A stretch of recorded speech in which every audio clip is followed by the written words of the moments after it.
नाश्ता। हाँ। अभी आई। डैड, आपको थोड़ा समय कब मिलेगा? अगले महीने अवकाश की वजह से रेलवे में बहुत काम है, इस महीने के अंत तक तो नहीं। ओह, आपको समय भी नहीं मिलता और परमेश्वर के वचन भी नहीं पढ़ते हैं।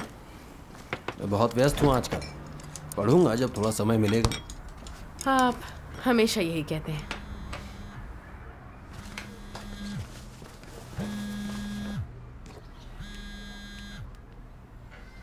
हेलो शिनजिंग, जांग दंपत्ति मुसीबत में है।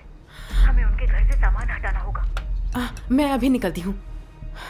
कलीसिया का कोई मामला है, मुझे जाना होगा। अपना ध्यान रखना। हाँ।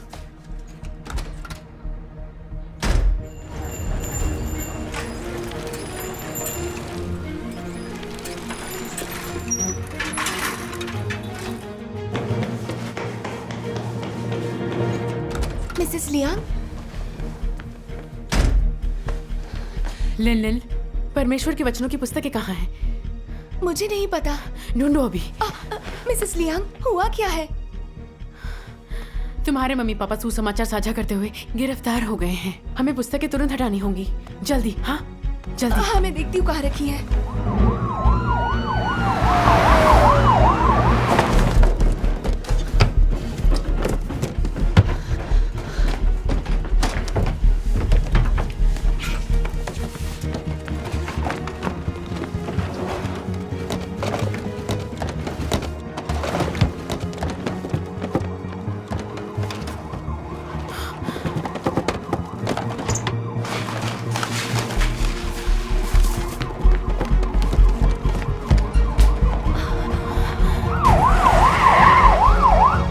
चलो।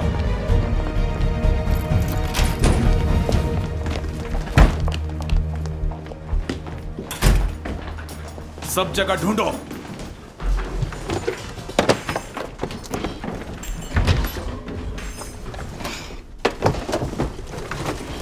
सर, कुछ नहीं मिला। कुछ नहीं। धात तेरी की।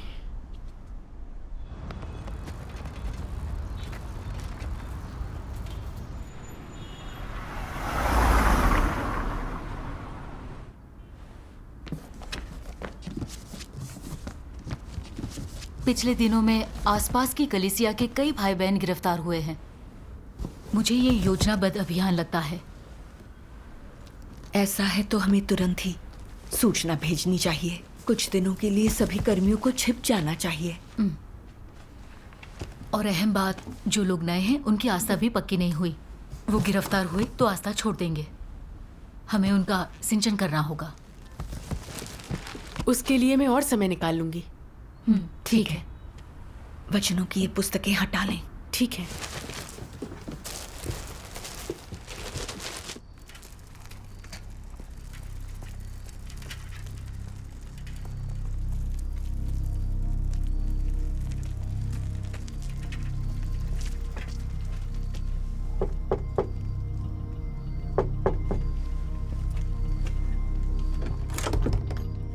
बहन आऊं? आ जाओ जल्दी।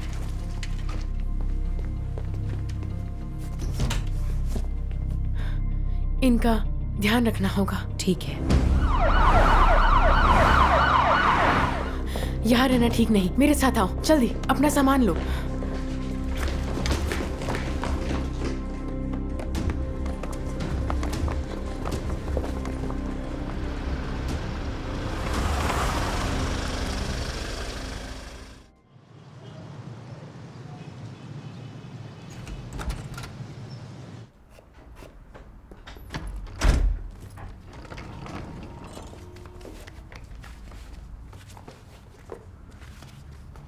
डैड, आप आ गए। हाँ। अरे जिया की मम्मी अभी तक नहीं आई क्या? कलीसिया में कोई काम होगा। मॉम। आप आ गए? तुमने इतनी देर कैसे लगा दी? कलीसिया में थोड़ा काम निकल आया था। लाइए, मैं रख देती हूँ। हाँ। स्कूल में सब ठीक है? हाँ, ठीक ही है।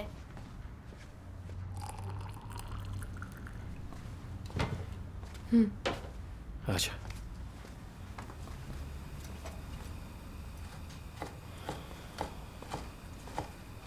अरे तुम्हें पता है, सुसमाचार का प्रचार कर रहे मेरे सहकर्मी झांग और उसकी पत्नी गिरफ्तार हो गए। पता है। कम्युनिस्ट पार्टी विश्वासियों पर कड़ी कार्रवाई कर रही है। अगर विश्वासी रखना है तो घर में रहकर करो, सभाओं में जाने की जरूरत नहीं है। अरे क्या कह रहे हैं आप? सभाओं के बिना भी कोई आस्था होती है क्या? पार्टी तो बरसों से विश्वासियों को गिरफ्तार कर रही है। बिना सभाओं में जाए सत्य कैसे सीखेंगे? कायर स्वर्ग के राज्य में नहीं जा सकते, आप जानते हैं।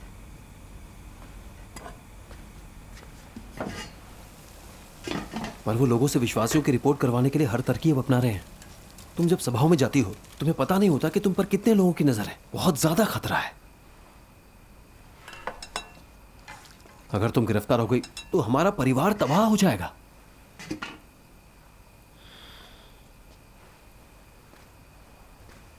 पता है मैं आस्था के लिए जोखिम क्यों उठाती हूँ? क्योंकि वो आ चुका है, हमारा उद्धारक सर्वशक्तिमान परमेश्वर। वो सत्य व्यक्त कर उद्धार कार्य कर रहा है। ऐसा अवसर बार बार नहीं आता। मैं परमेश्वर और सत्य का अनुसरण कर रही हूँ। आप मेरे रास्ते में मत आइए।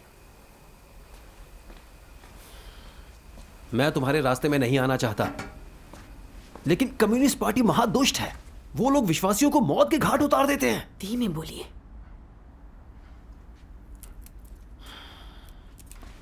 तुम्हें पता है ना कि झांग दंपति के साथ क्या हुआ?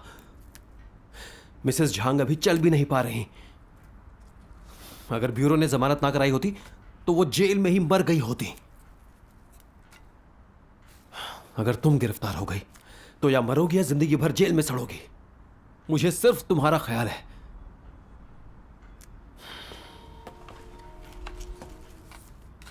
मैं ये सब अरसे पहले सोच चुकी हूँ।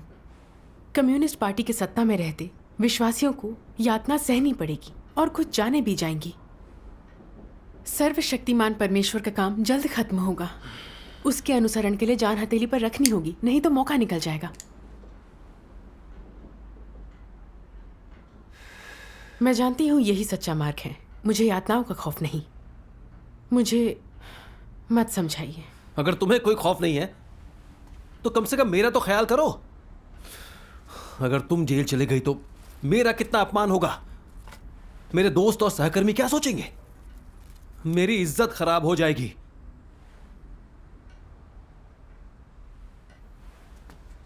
अब तो मेरी बात सुनो। आज से तुम सभाओं में नहीं जाओगी। ताश खेलो, बाहर शराब पीने जाओ, जो करना है करो, पर कोई धार्मिक गतिविधि नहीं। ये आप कैसी बातें कर रहे हैं? अब मैं समझी कि आपकी तथाकथित आस्था बिल्कुल झूठी है। आप गैर विश्वासी हैं। जो कहना है कहो, लेकिन अब तुम कलीसिया नहीं जाओगी। परमेश्वर में आस्था मेरा हक है। मैं इस राह पर चल पड़ी हूं। आप दखल मत दीजिए। अब जबान खोली तो मुझे मेरी आस्था से दूर नहीं कर सकते। तुम नहीं मानोगी। दिमाग खराब हो गया है। डैड, मॉम को मत मारो। आप ठीक है ना? मैं ठीक हूं बेटा।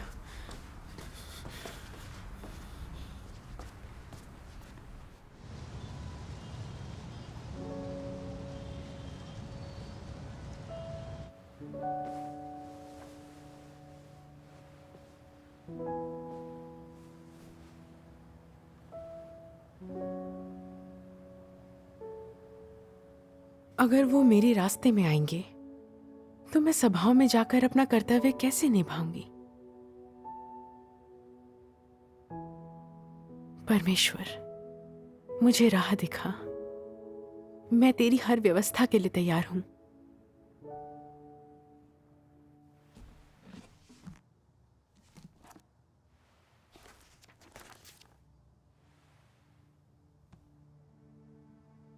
यदि कई चीजें तुम्हारी धारणाओं के अनुरूप ना हो तो भी तुम उन्हें दरकिनार कर उनसे परमेश्वर के कर्मों का ज्ञान पा सकते हो।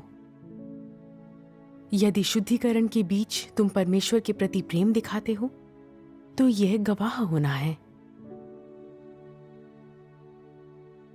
यदि तुम्हारा घर शांतिपूर्ण है, तुम देह के आराम का आनंद लेते हो, कोई भी तुम्हारा उत्पीड़न नहीं करता है और कलीसिया में तुम्हारे भाई बहन तुम्हारा आज्ञा पालन करते हैं, तो क्या तुम परमेश्वर के लिए प्यार से भरा अपना हृदय प्रदर्शित कर सकते हो?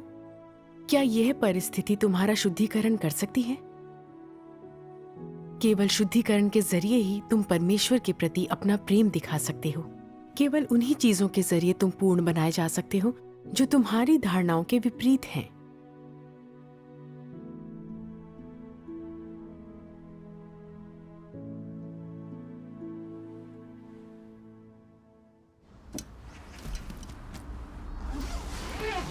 सुनो, तुम किसी सभा में नहीं जाओगी। डैड, जल्दी कीजिए वरना आपकी गाड़ी छूट जाएगी। तुमने सुना ना? देर हो रही है डैड। हाँ हाँ ठीक है, चलो। ठीक है, जा रहा हूं मैं। Bye dad. बाय बेटा। मॉम, मुझे कुछ बताना है। क्या हुआ? डैड ने कहा है आप पर नजर रखूं। आप सभा में जाएं तो कॉल करूं। ऐसा करके मुझे यहूदा नहीं बनना है, इसलिए मैं उन्हें कुछ नहीं बताऊंगी। अच्छा है, परमेश्वर के वचन पढ़ लेना, वक्त जाया मत करना। ठीक है। मुझे बहुत काम है, अगर मुझे आने में देर हो जाए तो कुछ बनाकर खा लेना। विश्वास शब्द किसको संदर्भित करता है? विश्वास सच्चा भरोसा और ईमानदार हृदय है जो मनुष्यों के पास होना चाहिए जब वे किसी चीज को देख या छू नहीं सकते हों।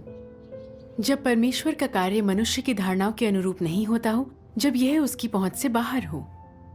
इसी विश्वास के बारे में मैं बातें करता हूं। मनुष्यों को कठिनाई और शुद्धिकरण के समय में विश्वास की आवश्यकता होती है और विश्वास के साथ साथ शुद्धिकरण आता है। विश्वास और शुद्धिकरण को अलग नहीं कर सकते हैं। चाहे परमेश्वर कैसे भी कार्य करे या तुम्हारा परिवेश जैसा भी हो, तुम जीवन का अनुसरण करने, सत्य की खोज करने और परमेश्वर के कार्यों का ज्ञान खोजने में समर्थ होगे और उसके क्रियाकलापों को समझने में, सत्य के अनुसार कार्य करने में समर्थ होगे। ऐसा करना ही सच्चा विश्वास रखना है। यह करना दिखाता है कि तुमने परमेश्वर में अपना विश्वास नहीं खोया है। सच्ची आस्था, शुद्धिकरण, परमेश्वर से सच्चा प्रेम करना, उसके प्रति संदेह रहित होना, उसकी संतुष्टि के लिए सत्य का अभ्यास करना, चाहे वह जो कुछ भी करे, उसकी इच्छा के प्रति विचारशील होकर उसे गहराई से खोजना ही सत्य के अनुसरण में अडिग रहना है। आमीन। आमीन। परमेश्वर का धन्यवाद।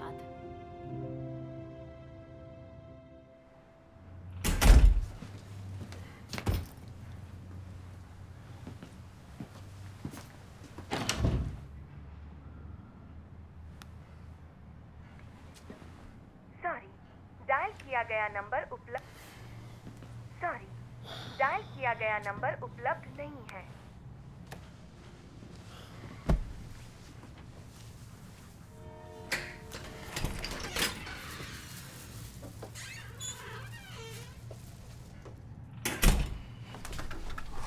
तुम सभा में गई थी?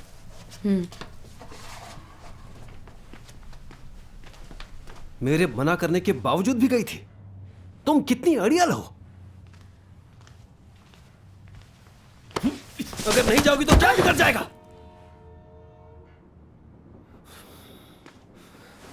अब तुम हरगिज नहीं जाओगी, सुन रही हो?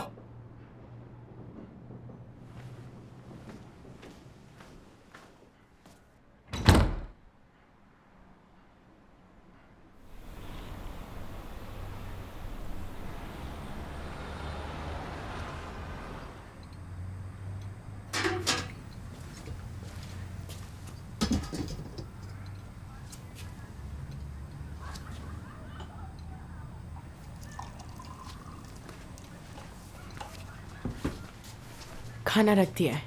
हाँ, जिया की स्कूल गई है?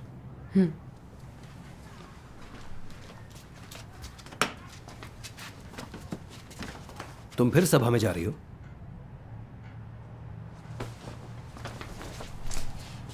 ये क्या कर रहे हो? हट जाओ। बेहतर है यहीं रहो, तुम कहीं नहीं जाओगी। आज जाकर दिखाओ।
हे यूली, हेलो।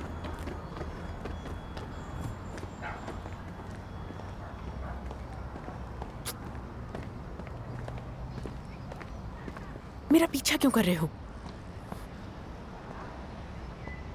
सभा में जा रही हूं ना। ठीक है, जाओ, मैं भी साथ चलता हूं। खपती इंसान।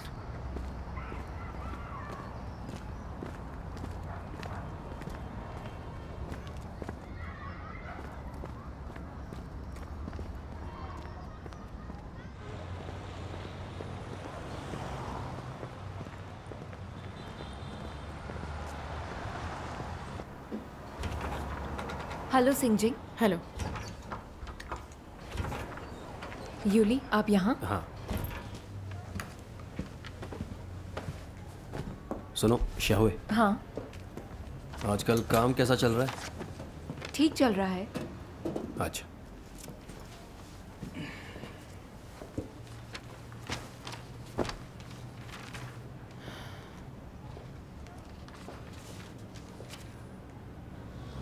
बस ये वाला। अच्छा, ठीक है, मैं आपके लिए पैक करा देता हूँ। मिलते हैं। ध्यान रखिए, जल्दी मिलेंगे। बाय।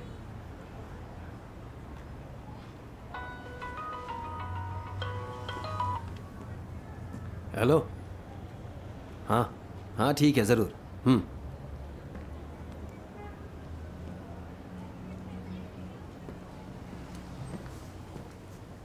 मैं थोड़ी देर के लिए बाहर जा रहा हूँ, सभा में मत जाना।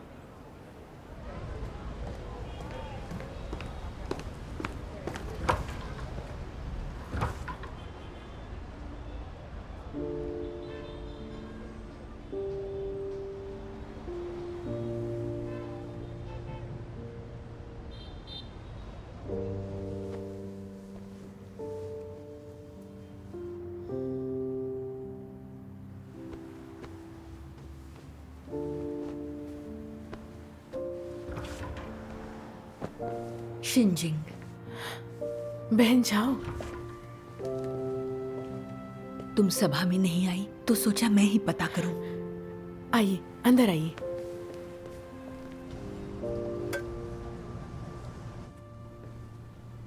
जांग दंपत्ति की गिरफ्तारी के बाद यूली मुझे सभाओं में नहीं जाने दे रहा है। काम से लौटते ही मुझसे झगड़ता है। उसने मुझे मारा भी, मेरा पीछा करता है और मैं सभाओं में शामिल नहीं हो पा रही। क्या बताऊं, बहुत परेशान हूं। सभाओं में जाने से रोकना और हाथ उठाना, ये तो अच्छा नहीं हुआ। तुम्हें इस बात पर सत्य की खोज करनी चाहिए। परमेश्वर की इच्छा समझकर रास्ता मिल जाएगा। चलो परमेश्वर के वचन पढ़ते हैं। ठीक है।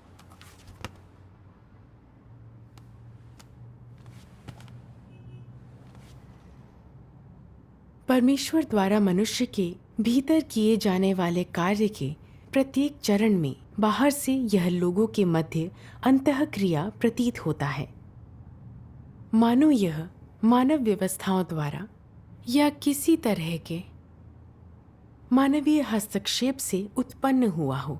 पर्दे के पीछे सब कुछ शैतान और परमेश्वर के बीच बाजी है, जिसमें अपेक्षित है कि लोग परमेश्वर के लिए गवाही दें। जब अय्यूब की परीक्षा हुई तब पर्दे के पीछे शैतान ने परमेश्वर से एक दाव लगाया था। अय्यूब के साथ जो हुआ वह मनुष्यों का कर्म और हस्तक्षेप था। परमेश्वर द्वारा तुम लोगों में किए गए कार्य के हर कदम के पीछे शैतान की परमेश्वर के साथ बाजी होती है। इस सब के पीछे एक संघर्ष होता है। लोग जो भी करते हैं उसमें उन्हें एक निश्चित कीमत चुकाने की आवश्यकता होती है। बिना कठिनाई के वे परमेश्वर को संतुष्ट नहीं कर सकते। वे इसके करीब भी नहीं पहुंचते। वे केवल खोखले नारे लगाते हैं। क्या ये खोखले नारे परमेश्वर को संतुष्ट कर सकते हैं? जब परमेश्वर और शैतान आध्यात्मिक क्षेत्र में संघर्ष करते हैं तो तुम्हें परमेश्वर को संतुष्ट कर उसकी गवाही किस तरह देनी चाहिए? तुम्हें यह सच पता होना चाहिए कि जो कुछ भी तुम्हारे साथ होता है वह एक महान परीक्षण है और ऐसा समय है जब परमेश्वर चाहता है कि तुम उसके लिए गवाही दो। हालांकि ये बाहर से महत्वहीन लग सकती हैं, किंतु जब ये चीजें होती हैं तो ये दर्शाती हैं कि तुम परमेश्वर से प्रेम करते हो या नहीं करते। यदि करते हो तो गवाही देने में तुम अडिग रहोगे। यदि तुम उसके प्रति प्रेम का अभ्यास नहीं करते तो तुम सत्य को अभ्यास में लाने वाले इंसान नहीं हो। यह कि तुम सत्य और जीवन से रहित हो, यह कि तुम भूसा हो। परमेश्वर के वचन बहुत ही अच्छे और प्रबुद्ध करने वाले हैं। पति के दमन करने पर भी मुझे गवाही देनी होगी, यही परमेश्वर की इच्छा है। सही है। परमेश्वर लोगों को बचाने के लिए सत्य व्यक्त कर रहा है और शैतान आड़े आकर इसे कमजोर कर रहा है। आस्था के मार्ग में उत्पीड़न और कठिनाइयां तो आएंगी ही। स्वर्ग के राज्य का रास्ता आसान नहीं है।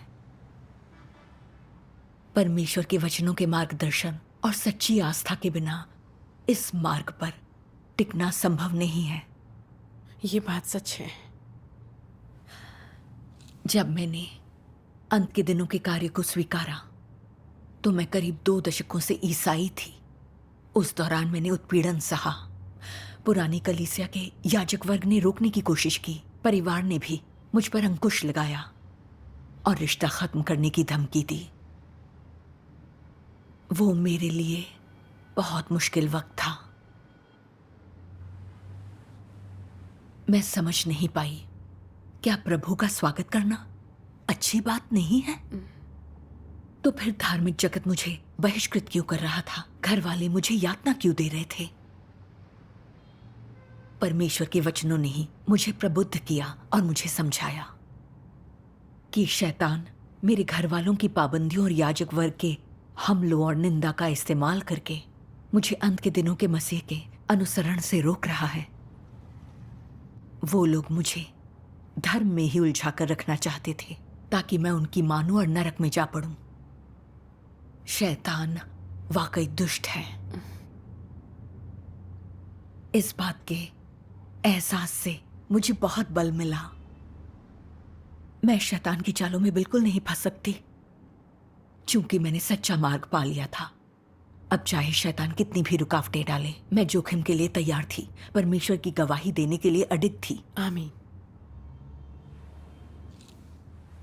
तो मैंने घर वालों से कह दिया, जोर जबरदस्ती से कुछ नहीं होगा।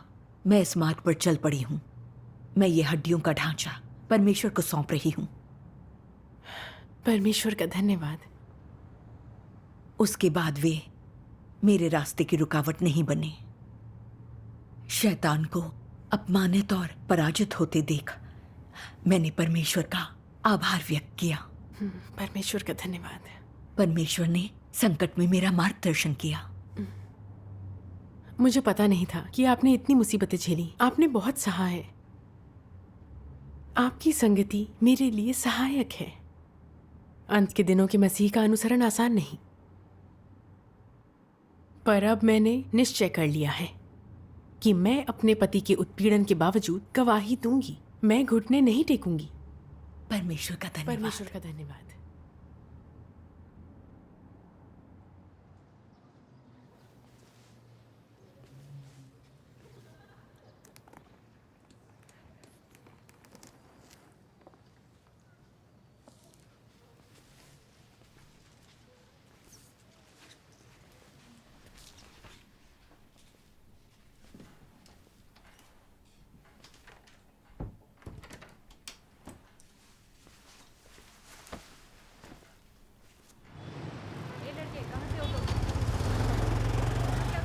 मैं तो बस पास में ही रहता हूँ। अभी घर ही जा रहा हूँ। ठीक है, जा सकते हो। हेलो, मेरी बाइक खराब हो गई है, आप जरा देखेंगे? जरूर, आओ अंदर ले लो। हाँ ठीक है। इन दिनों तुम्हारी स्थिति कैसी है? उतनी अच्छी नहीं है। आप लोग शुरू कीजिए, मैं नजर रखता हूँ। ठीक है। ठीक है। गलियां रेड आर्म बैंड से भरी हैं। वो लोग कड़ी पहरेदारी कर रहे हैं। हाँ, विश्वासियों को गिरफ्तार किया जा रहा है और स्थानीय निगरानी के जरिए लोगों से रिपोर्ट करवा रहे हैं। मिलना जुलना मुश्किल होता जा रहा है। हाँ, कुछ दिन पहले मैं एक सभा में थी और किसी ने रिपोर्ट कर दी। अगर हमारे लोग उन पर नजर न रखते तो हम गिरफ्तार हो जाते। गिरफ्तार होने की संभावना बहुत बेचैन कर देती है। सभा में भाग लेते हुए हम विवश महसूस करते हैं। हमारी आस्था उतनी पक्की नहीं है। सच है। चलो परमेश्वर के वचन पढ़ते हैं। ठीक है। पृष्ठ 625। चूंकि परमेश्वर का कार्य उस देश में आरंभ होता है जहां उसका विरोध होता है, इसलिए परमेश्वर के कार्य को भयंकर बाधाओं का सामना करना पड़ता है और उसके बहुत से वचनों को संपन्न करने में समय लगता है। इस प्रकार उसके वचनों के परिणाम स्वरूप लोग शुद्ध किए जाते हैं, जो कि कष्ट झेलने का भाग भी है। परमेश्वर के लिए बड़े लाल अजगर के देश में कार्य करना आसान नहीं है, परंतु इस कठिनाई से परमेश्वर कार्य का एक चरण पूरा करता है, अपनी बुद्धि और अद्भुत कर्म दर्शाता है और इस अवसर के जरिए लोगों के इस समूह को पूर्ण बनाता है। आमीन। आमीन। आमीन। और पृष्ठ 547। मैं पढ़ती हूँ। ठीक है। कार्य के इस चरण में हमसे परम आस्था और प्रेम की अपेक्षा की जाती है। थोड़ी सी लापरवाही से हम लड़खड़ा सकते हैं, क्योंकि कार्य का ये चरण पिछले सभी चरणों से बिल्कुल अलग है। परमेश्वर मानव जाति की आस्था को पूर्ण कर रहा है, जो कि अदृश्य और अमूर्त दोनों है। इस चरण में परमेश्वर वचनों को आस्था में, प्रेम में और जीवन में परिवर्तित करता है। लोगों को तब तक शुद्धिकरण की आवश्यकता है जब तक उनकी आस्था अय्यूब से बड़ी न हो जाए। किसी भी समय परमेश्वर से दूर जाए बिना अविश्वसनीय पीड़ा और सभी प्रकार की यातनाओं को सहना आवश्यक है। जब वे मृत्यु तक आज्ञाकारी रहते हैं और परमेश्वर में विश्वास रखते हैं, तो परमेश्वर के कार्य का ये चरण पूरा हो जाता है। आमीन। आमीन। आमीन। परमेश्वर के वचन अद्भुत हैं, पढ़कर बहुत अच्छा लगता है। अब समझ आया, गिरफ्तारी और उत्पीड़न हमारी आस्था को पूर्ण बनाने के लिए है। सच में। हाँ। मुझे परमेश्वर का एक भजन याद आ गया। सच्चा विश्वास रखने वालों को परमेश्वर की स्वीकृति मिलती है। आमीन। 摩西击打磐石边有，耶和华所赐之水永流。那是因为他的心，因为他的心。大卫能鼓瑟弹琴，赞美耶和华。而且心中充满欢喜，那是因为他的心。约伯丢掉了满山的牛羊，失去了万贯家产，浑身长疮，那是因着他的心，他能听见耶和华的声音，看见耶和华的荣耀，那是因着他的心。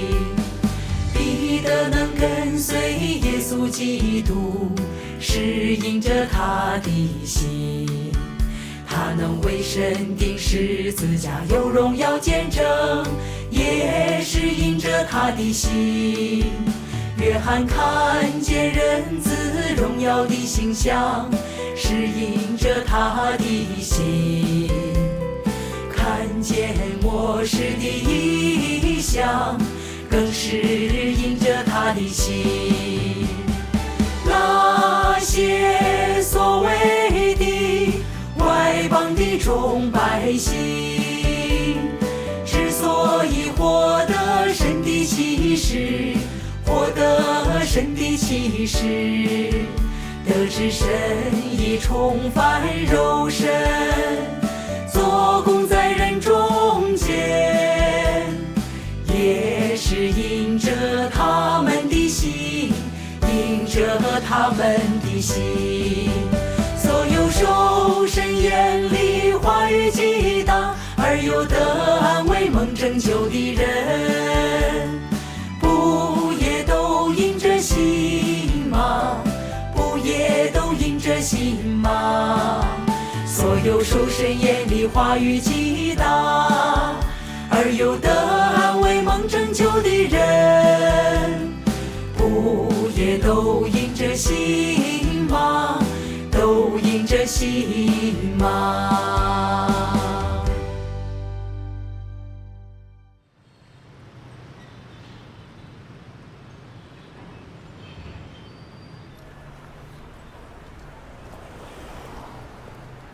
？लियान शिंजिंग कहाँ है? कुछ सामान लेने गई है। क्या वो अक्सर बाहर जाती है? नहीं, यूली आप आ गए? हाँ। ये पूछताछ कर रहे हैं। यूली, मेरे स्कूल के दोस्त वांगजुन। अरे क्या इत्तेफाक है। हाँ बिल्कुल। यहाँ क्या कर रहे हो? ये मेरी पत्नी का स्टोर है। आप लोग यहाँ शियावे, तुम जाओ, मैं देख। हाँ ठीक है। रिपोर्ट में लिया तुम्हारी पत्नी सर्वशक्तिमान परमेश्वर में आस्था रखती है, तो जांच करने आए थे। लोगों के पास कोई काम तो है नहीं, ये सब बकवास है। अरे वो तो स्टोर में इतनी व्यस्त रहती है, इन सब के लिए फुर्सत किसे है?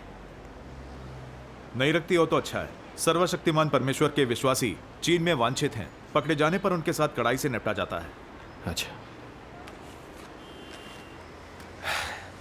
ये सच है।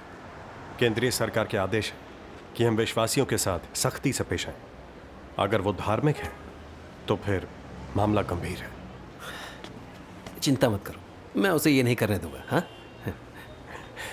ठीक है, तो अब हम चलते हैं। हाँ जरूर, चलो बाहर तक छोड़ देता हूँ।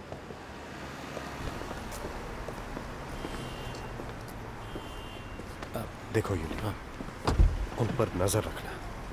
अगर वो धार्मिक हुई तो पूरा परिवार फंस जाएगा।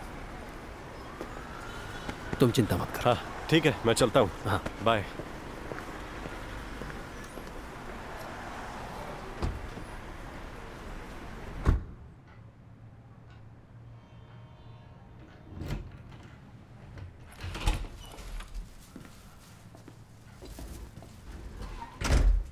ओह, आप आ गए।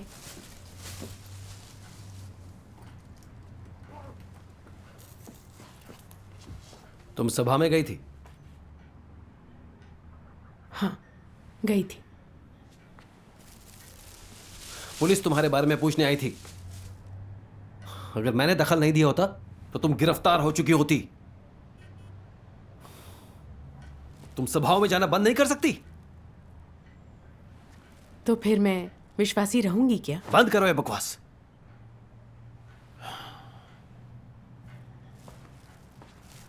शुक्र है अधिकारी मेरा सहपाठी निकला।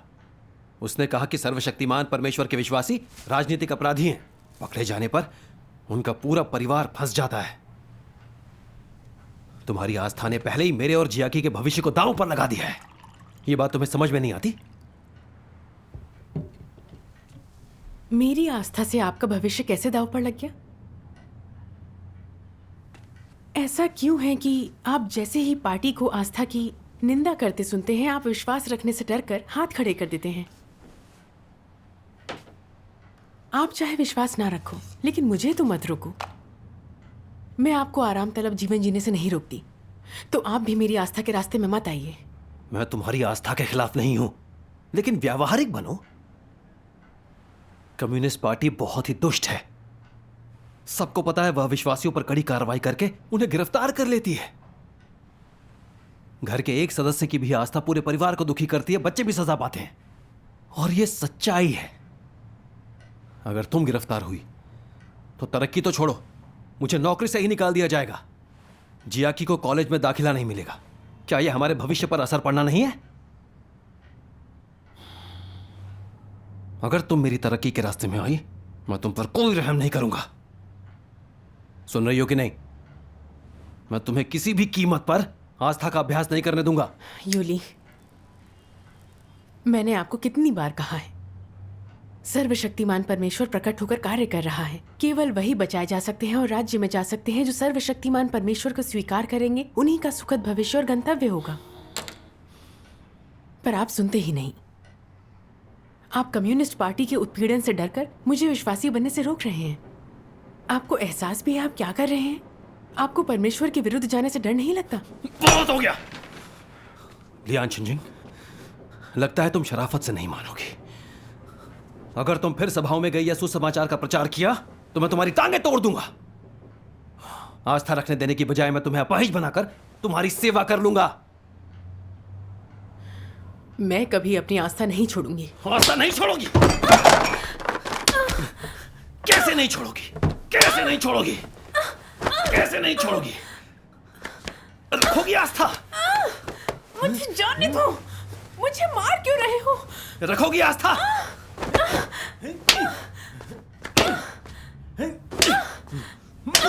तुम शैतान हो। तुमसे तो मैं अच्छी तरह निपट लूंगा। अगर अब भी आस्था रखोगी तो मैं तुम्हें तलाक दे दूंगा।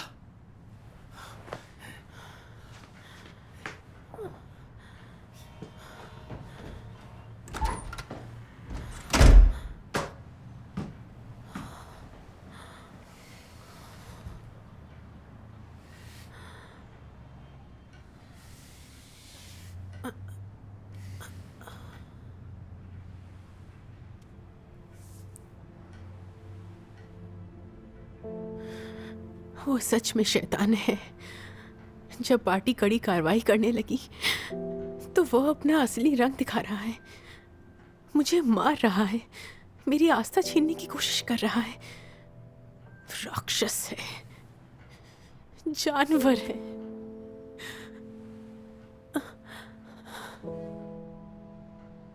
हमें तलाक ले ही लेना चाहिए।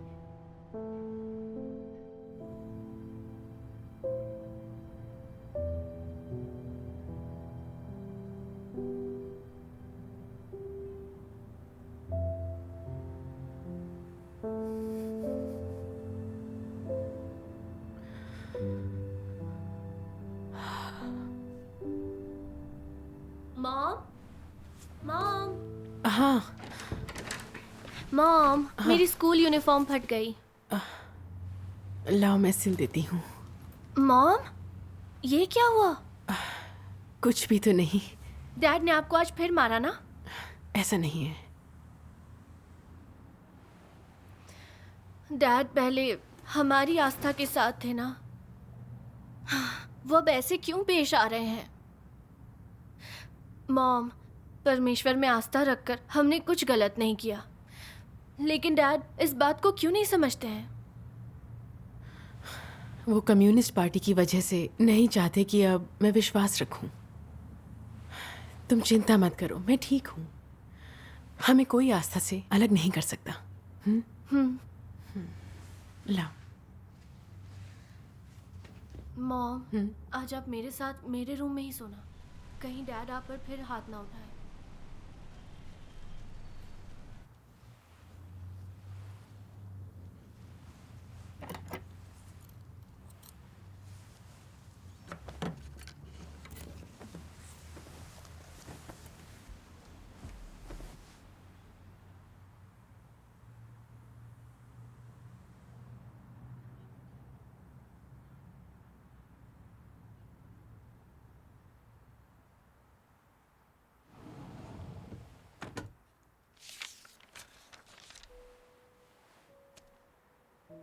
तुम लोगों के बीच एक भी व्यक्ति नहीं है जो व्यवस्था द्वारा सुरक्षित है। इसके बजाय तुम व्यवस्था द्वारा दंड के भागी ठहराए जाते हो। इससे भी अधिक समस्यात्मक यह है कि लोग तुम लोगों को समझते नहीं हैं, चाहे वे तुम्हारे रिश्तेदार हों, तुम्हारे माता पिता, तुम्हारे मित्र या तुम्हारे सहकर्मी हों। उनमें से कोई भी तुम लोगों को समझता नहीं है। जब परमेश्वर द्वारा तुम लोगों को त्याग दिया जाता है, तब तुम लोगों के लिए पृथ्वी पर और रह पाना असंभव हो जाता है। किंतु फिर भी लोग परमेश्वर से दूर होना सहन नहीं कर सकते हैं, जो परमेश्वर द्वारा लोगों पर विजय प्राप्त करने का महत्व है, और यही परमेश्वर की महिमा है। तुम लोगों ने आज जो विरासत पाई है वह प्रेरितों और नबियों की विरासत से बढ़कर है, और यहां तक कि मूसा और पतरस की विरासत से भी अधिक है। आशीष 1-2 दिन में प्राप्त नहीं होते, वे बड़े त्याग से मिलते हैं। तुम्हारे अंदर शुद्ध प्रेम और गहरी आस्था होनी चाहिए। वे सत्य होने चाहिए जो परमेश्वर को तुमसे अपेक्षित हैं। तुम्हें न्याय के प्रति दृढ़ रहना चाहिए, और परमेश्वर के प्रति तुम्हारा प्रेम अटूट होना चाहिए। तुम में संकल्प होना ही चाहिए। तुम लोगों के जीवन स्वभाव में बदलाव आने ही चाहिए। तुम लोगों की भ्रष्टता का निदान होना ही चाहिए। तुम्हें बिना शिकायत के परमेश्वर के आयोजन स्वीकार कर मृत्यु पर्यंत आज्ञाकारी होना चाहिए। यह वह है जो तुम्हें प्राप्त करना ही है। यह परमेश्वर के कार्य का अंतिम लक्ष्य है, और यह वह है जो परमेश्वर लोगों के इस समूह से चाहता है। चूंकि वह तुम लोगों को देता है, इसलिए वह बदले में तुम लोगों से निश्चय ही मांगेगा भी, और तुम लोगों से निश्चय ही उपयुक्त मांगे ही करेगा।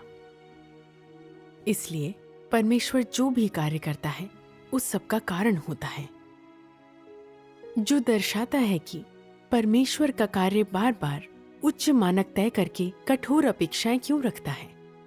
यही कारण है कि परमेश्वर के प्रति विश्वास तुम में समाया होना चाहिए। संक्षेप में, परमेश्वर का समूचा कार्य तुम लोगों के लिए किया जाता है ताकि तुम उसकी विरासत के योग्य बन सको। यह परमेश्वर की महिमा से ज्यादा तुम्हारे उद्धार के लिए है, और इस मलिन देश में बेहद सताए गए लोगों को पूर्ण बनाने के लिए है। तुम लोगों को परमेश्वर की इच्छा समझनी चाहिए।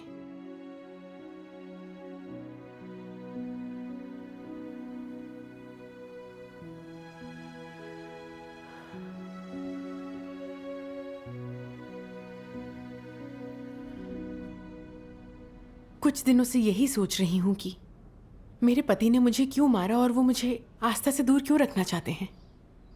मैंने वचनों में ये पढ़ा, पति अपनी पत्नी से क्यों प्रेम करता है, पत्नी अपने पति से क्यों प्रेम करती है, बच्चे क्यों माता पिता के प्रति कर्तव्यशील रहते हैं, और क्यों माता पिता अपने बच्चों से स्नेह करते हैं। लोग वास्तव में किस प्रकार की इच्छाएं पालते हैं? क्या उनकी मंशा उनकी खुद की योजनाओं और स्वार्थी आकांक्षाओं को पूरा करने की नहीं है? परमेश्वर के वचन एकदम सत्य हैं। लोगों में आपस में कोई प्रेम नहीं है। नहीं है। यहाँ बस निजी फायदे की आपाधापी मची है। हाँ हाँ, वो अपने स्वार्थ के लिए मुझसे अच्छा बर्ताव किया करता था। मैं उसके लिए बच्चा पैदा करने, कपड़े धोने, खाना बनाने और पैसा कमाने की मशीन थी। अब मुझ में आस्था है। मैं सृजित प्राणी का कर्तव्य निभाकर सही मार्ग पर चल रही हूँ।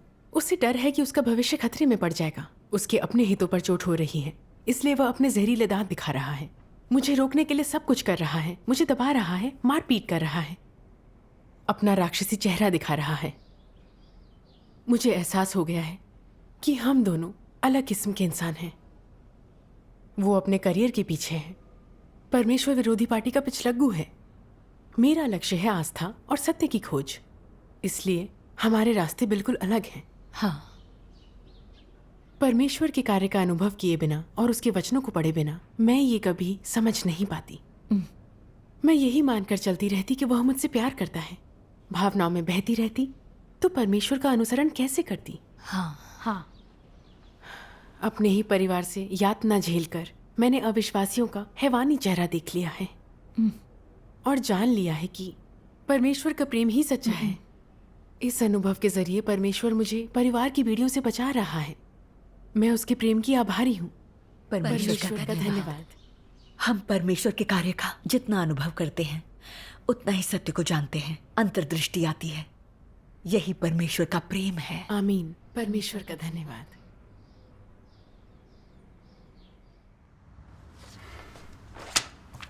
ब्यूरो ने मुझे गारंटी देने के लिए कहा है कि हम धार्मिक नहीं हैं। मैंने हस्ताक्षर कर दिए। देख लो एक बार। अगर तुम्हारी आस्था जारी रही तो मेरी नौकरी जाती रहेगी। जिया की कॉलेज नहीं जा पाएगी। देखो, आज तुम्हें वादा करना होगा कि तुम अपनी आस्था छोड़ दोगी। उसके बाद सब ठीक हो जाएगा। मैं आस्था त्यागने का वादा नहीं करूंगी। आप जानते हैं कि मैंने बरसों परमेश्वर में आस्था रखी है। मेरा स्वास्थ्य सुधरा और मैं खुश हूँ। मैंने कुछ सत्य जाने हैं कि कैसे इंसान नेक बन सकता है। यही जीवन का सही मार्ग है। मुझे आस्था से दूर मत करिए। तुम्हारी आस्था सही कैसे हो सकती है? अगर तुम उस पर टिकी रही तो मेरी नौकरी चली जाएगी। सोच लो, यही हमारी रोजी रोटी है, फिर गुजारा कैसे होगा? अब कान खोलकर सुनो। खबरदार जो परमेश्वर में आस्था का राग अलापा। मैं अपनी आस्था से रत्ती भर भी नहीं डिगूंगी। क्या कहा? नहीं डिगोगी? आस्था अभी भी परमेश्वर चाहिए? घर से बाहर निकल गया। आस्था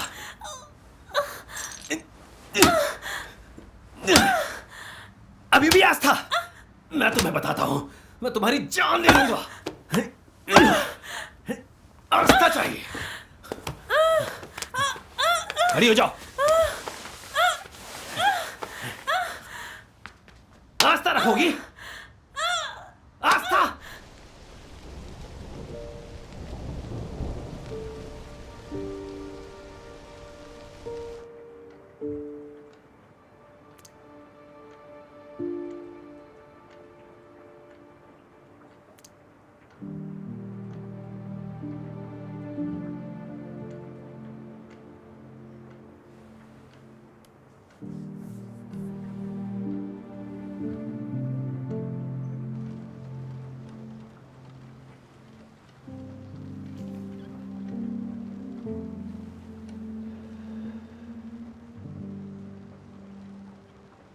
तुमसे आखिरी बार पूछता हूं,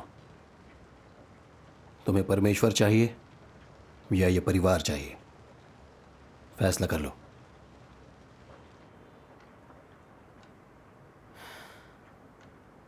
फैसला अब भी आस्था है। तो तलाक के लिए तैयार रहो।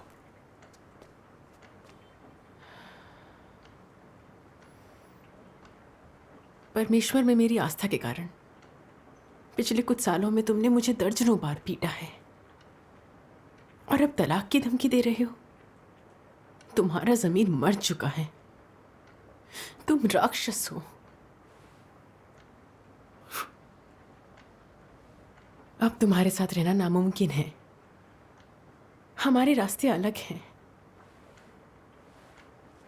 मुझे इतनी बार मारपीट क्यों करनी पड़ी? उसके बाद भी मैं तुम्हें सुधार नहीं सका। आखिर तुम चाहती क्या हो? तुम्हें आस्था चाहिए या फिर अपना परिवार चाहिए? अगर परमेश्वर चाहिए तो तलाक ही विकल्प है। फिर मेरी कोई दखलंदाजी नहीं होगी।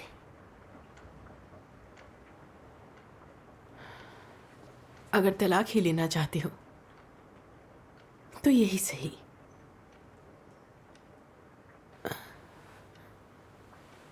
हमारे रास्ते अलग हैं। अब हम साथ नहीं रह सकते। तलाक देकर ही खत्म करो।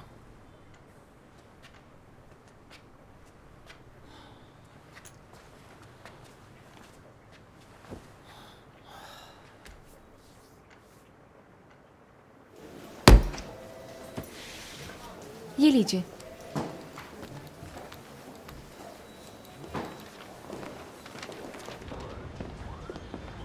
तुम्हें घर छोड़ने की ज़रूरत नहीं है। मैं वैसे भी ज़्यादातर बाहर रहता हूँ, तो तुम उसी घर में रहकर जियाकी की देखभाल करो।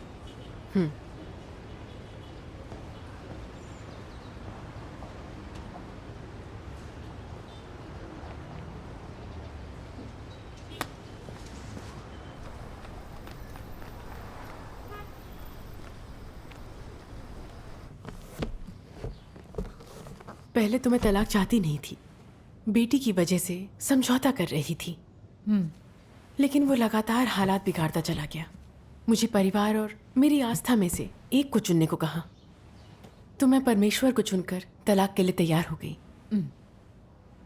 अब मैं पूरी तरह से आज़ाद हूँ। अब मुझे ना वो बांध सकता है ना परिवार। अब मैं परमेश्वर के लिए समर्पित हूँ। ये उसका अनुग्रह और आशीष है। परमेश्वर का धन्यवाद। तुम दोनों के रास्ते बिल्कुल अलग हैं। वो अंकुश रखने वाला इंसान है। ये शादी सफल हो ही नहीं सकती थी। अगर वो यही चाहता था तो तलाक ही विकल्प था। कष्टों को घसीटने से क्या फायदा? जो हुआ अच्छा हुआ। अब तुम आजाद हो।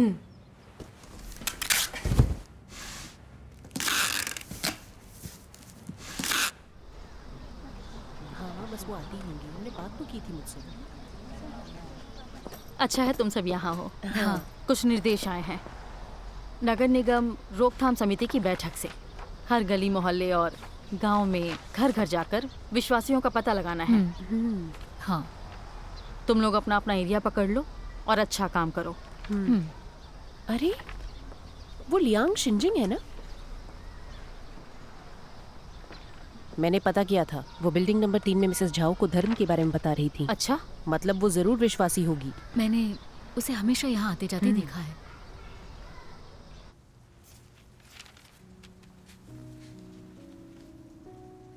जिस क्षण तुम रोते हुए इस दुनिया में आते हो, उसी पल से तुम अपना कर्तव्य पूरा करना शुरू करते हो।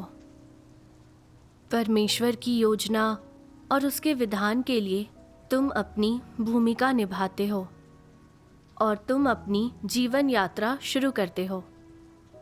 तुम्हारी पृष्ठभूमि जो भी हो और तुम्हारी आगे की यात्रा जैसी भी हो, कोई भी स्वर्ग के आयोजनों और व्यवस्थाओं से बच नहीं सकता और किसी का भी अपनी नियति पर नियंत्रण नहीं है, क्योंकि केवल वही जो सभी चीज़ों पर शासन करता है ऐसा करने में सक्षम है। आमीन। आमीन। चूंकि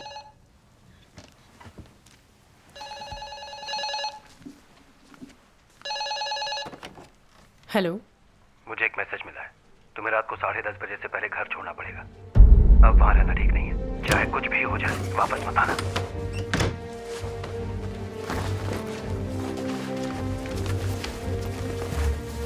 बेटा अपना ध्यान रखना और वचन पढ़ती रहना। अगर कोई परेशानी आए तो प्रार्थना करना। मुझे अब कुछ दिन छिपकर रहना पड़ेगा, ठीक है बेटा?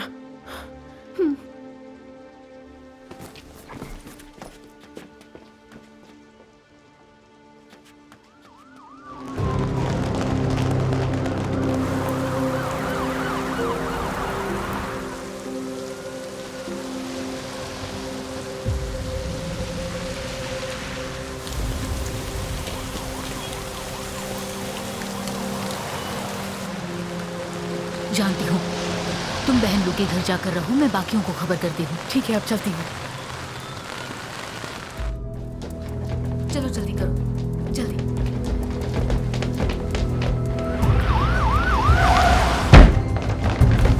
ये क्या कर रहे हैं? हिलने मत। आप लोग कौन है?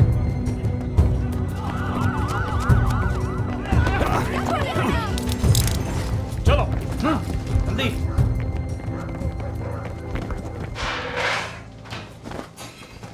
ये लड़की, तुम्हारी मम्मी के आते ही हमें फौरन खबर करना।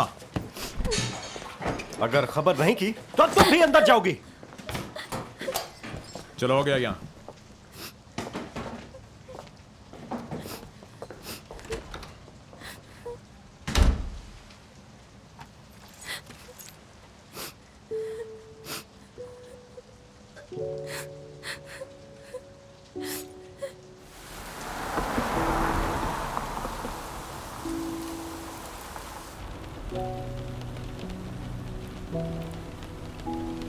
पता नहीं जियाकी किस हालत में है। परमेश्वर, जियाकी के साथ रहना और उसे शक्ति देना।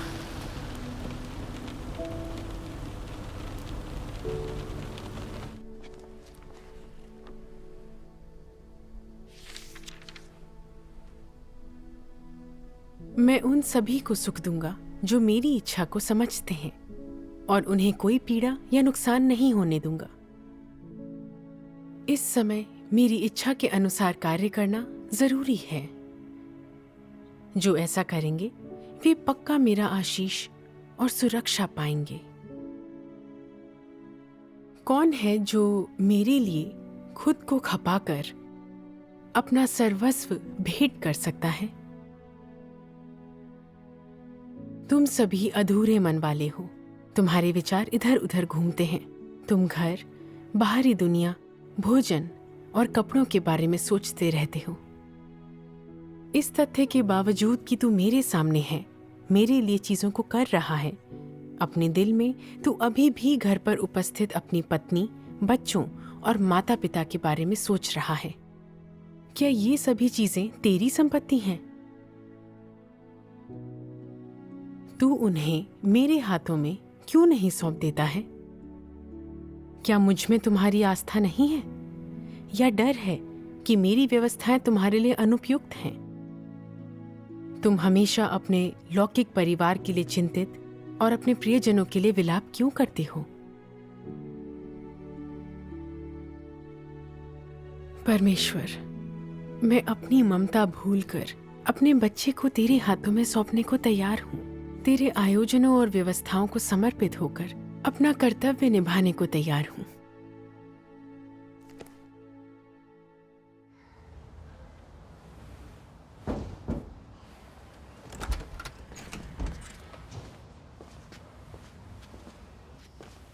बहन लियांग, आज कुछ लोग गैस की जांच करने आए थे। अजीब से लग रहे थे, हर जगह ताका झांकी कर रहे थे। मुझसे पूछा भी मैं ईसाई हूँ क्या। वो जरूर कम्युनिस्ट पार्टी के जासूस थे। यहाँ रहना ठीक नहीं।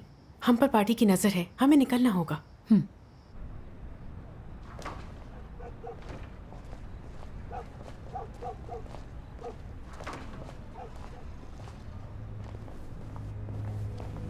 कल कितने जीते? करीब 2000। मजा आ गया कल के गेम में। देखो अभी बाहर आई। चलो चलो।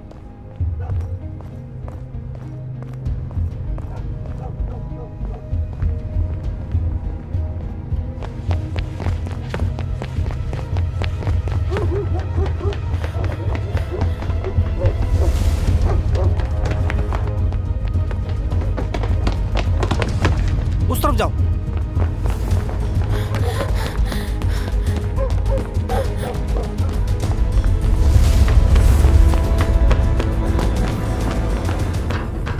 गई? गायब हो गई। वहां देखते हैं।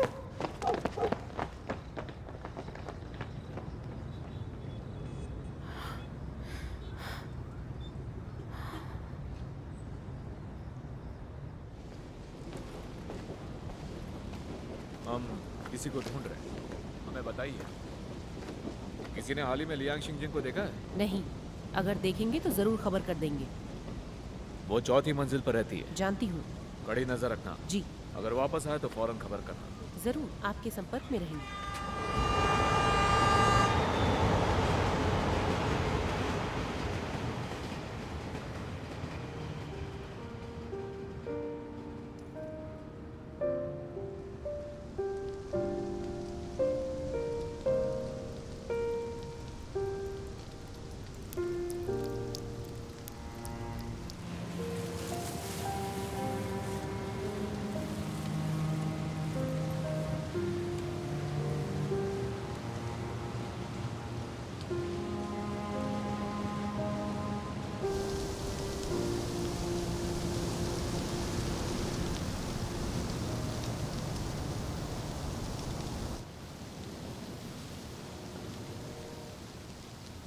हेलो जी आकी।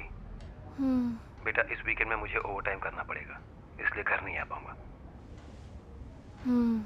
ठीक है।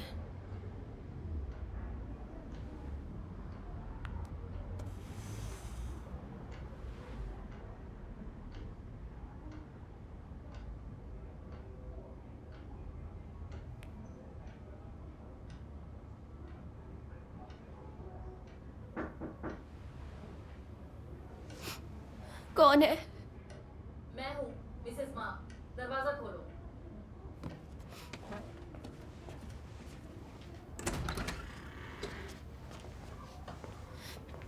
घर पर तुम अकेली हो क्या?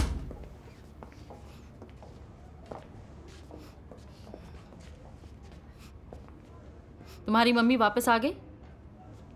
नहीं आई। मॉम की आस्था अपराध नहीं है। आप लोग उनके पीछे क्यों पड़े हैं? क्या? सरकार इजाजत नहीं देती, इसीलिए आस्था एक अपराध है। बेवकूफ लड़की। जैसे ही तेरी मम्मी आए हमें खबर करना। अगर तू नहीं करेगी तो उसे छुपाने के जुर्म में तुझे भी जेल हो जाएगी। सुना तूने? चलो चले। उसके आते ही हमें खबर करना।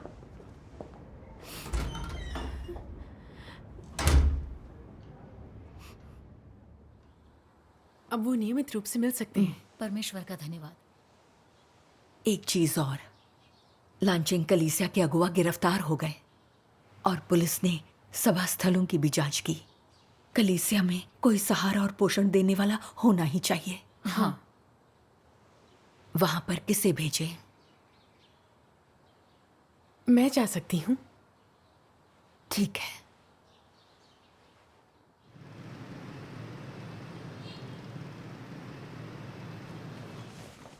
बहुत कम लोग जानते हैं कि बहनशु विश्वासी हैं। तुम यहाँ रह सकती हो। बढ़िया। लाई, मुझे दीजिए। अगर कुछ और चाहिए तो मुझे बता देना। ठीक है।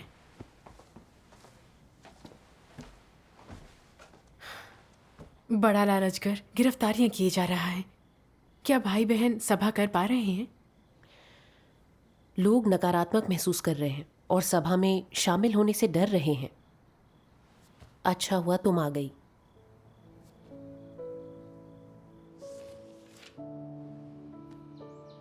भविष्य में महान परीक्षण तुम्हारे ऊपर पड़ेंगे, किंतु आज यदि तुम परमेश्वर को सच्चे हृदय से प्रेम करते हो और चाहे कितने भी बड़े परीक्षण आए, चाहे तुम्हारे साथ कुछ भी हो, अगर तुम गवाही में अडिग रहकर परमेश्वर को संतुष्ट कर पाओ, तब तुम्हारे हृदय को सांत्वना मिलेगी। फिर आगे चाहे कितने भी बड़े परीक्षण आए, तुम निर्भय रहोगे। आमीन। दरवाजा खोलो।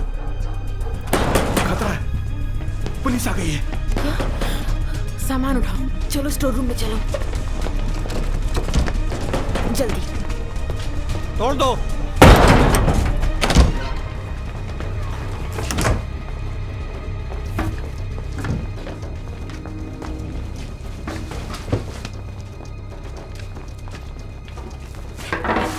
इधर आ जाओ जल्दी।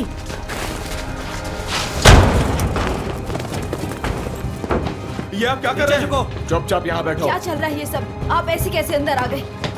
नीचे बैठो। हमें इस घर में गैर कानूनी सभा की खबर मिली है। पीछे हो। बहन लियांग, आवाज मत करो।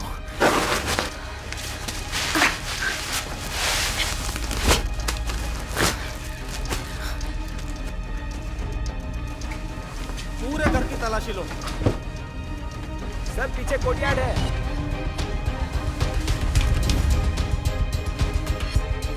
चलो, तुम दोनों मेरे साथ आओ।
कुछ नहीं है।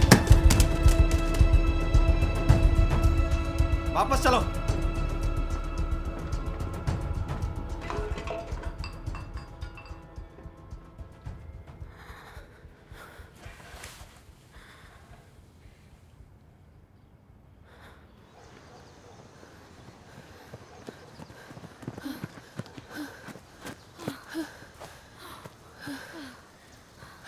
बाल बाल बचे, गिरफ्तार होते होते रह गए। थोड़ा आराम कर लो। हाँ, मेरा तो कलेजा मुंह को आ रहा था।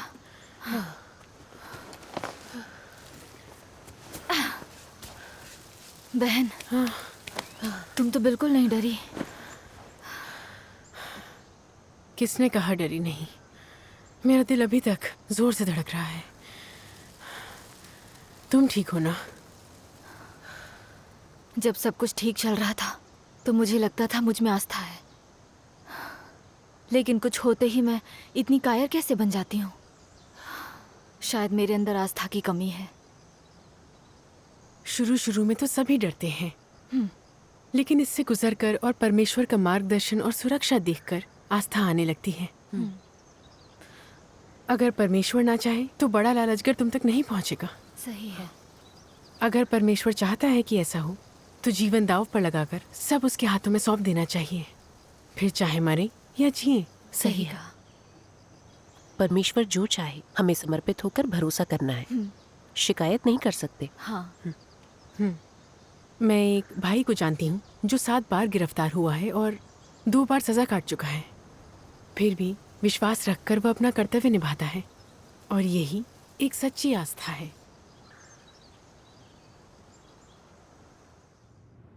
हमने बहुत कुछ पाया है। हाँ, परमेश्वर का धन्यवाद। बड़े लाल अजगर ने जो गिरफ्तारियां और उत्पीड़न किया है, उसमें मैंने परमेश्वर की अद्भुत सुरक्षा देखी और मेरी आस्था बढ़ गई है। परमेश्वर का धन्यवाद। परमेश्वर सेवाकर्ता के रूप में इस्तेमाल करके उसके द्वारा दी गई यातनाओं के जरिए हमारे प्रेम को पूर्ण बना रहा है। ये आशीष है। आमीन। परमेश्वर का प्रेम महान है। हमें अपना कर्तव्य निभाकर उसको संतुष्ट करना चाहिए ताकि उसके प्रेम का प्रतिदान दे सकें। आमीन। चलिए एक भजन गाते हैं। बढ़िया बढ़िया। शुद्धिकरण के साथ विश्वास आता है।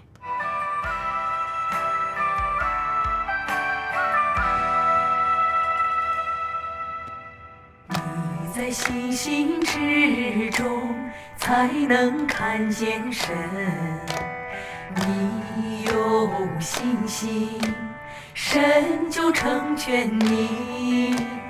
你如果没信心，神也没法成全你，神也没法成全你。你在世纪经历当中有信心，看见神的作为，神就向你显现，在里面开启引导你。你如果没有这个信心，神就没法做。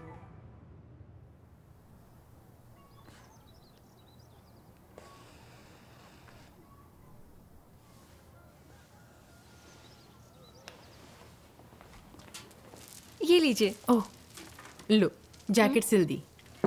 ओह, ये तो बहुत सुंदर है। जब ये फटी थी तो मैं परेशान हो गई थी। सिलने पर सुंदर लग रही है। आपका धन्यवाद। कोई बात नहीं। दादी, दादी, देखो मिसेस लियांग की सिलाई अच्छी है ना? बहुत अच्छी है।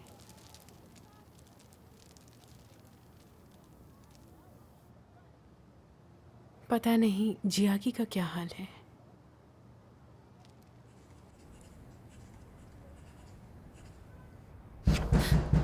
जियाकी, दरवाजा खोलो। जियाकी, मैं जानती हूँ तुम अंदर हो। दरवाजा खोलो। खोलो दरवाजा।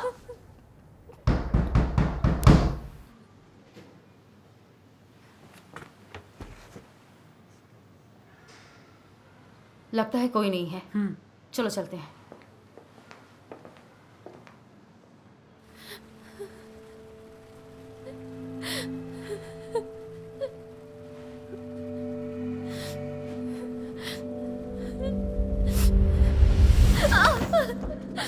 ये आप क्या कर रहे हैं? हमसे छिपेगी? हाँ, तुझे लगता है हम पकड़ नहीं सकते? हमसे भागोगी पिद्दी छोकरी?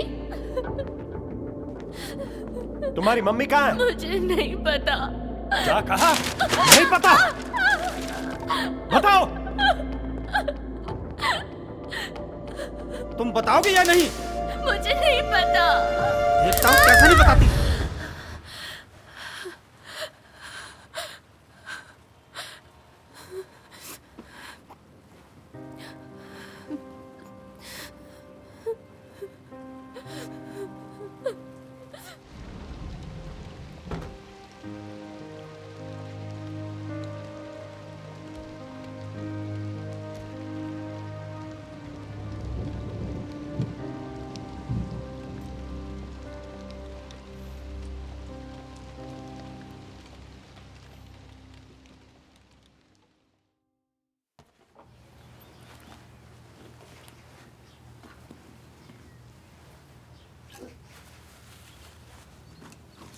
शिनजिंग जी, सहकर्मियों की बैठक से कब लौटोगी तुम? 3-4 दिनों में। हाँ, अपनी बेटी से भी मिलूंगी। 2 साल हो गए ना? वहाँ जरा ध्यान रखना। जी बिल्कुल।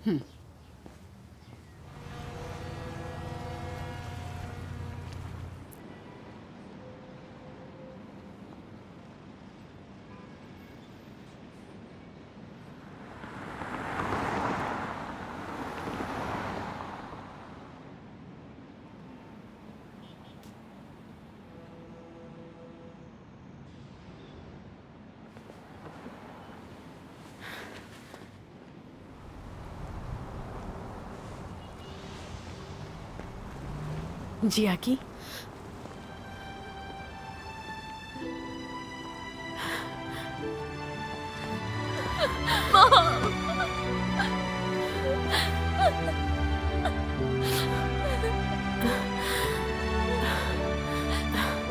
रो मत बेटा, कोई बात नहीं।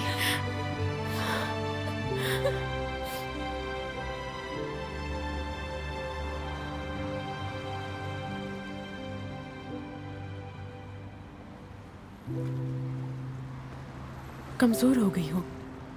स्कूल में बहुत पढ़ाई होती है क्या?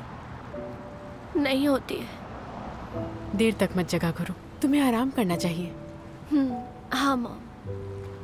क्या डैड घर आते हैं? खाना बनाना सीख लिया? सब कुछ ठीक तो है ना? सब ठीक है, आप चिंता मत कीजिए। खाना ठीक से बनाकर खाना। बेटा, तुम्हारी बढ़ती उम्र है और तुम्हें पौष्टिक आहार की जरूरत है। मॉम, मैं अपना ध्यान रख सकती हूँ। मेरे बिना रात को डर तो नहीं लगता? सच बताना। अब तो आदत हो गई। प्रार्थना करना और परमेश्वर के वचन पढ़ना चल रहा है ना? हाँ।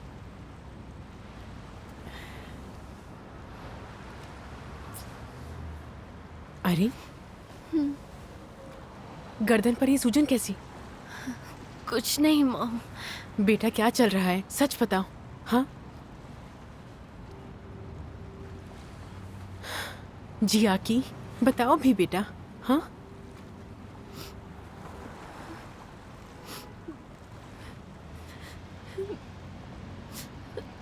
मुझे कैंसर है।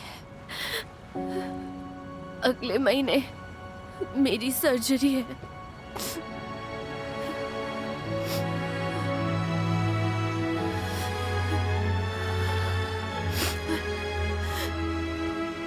ये आखिर हुआ कैसे?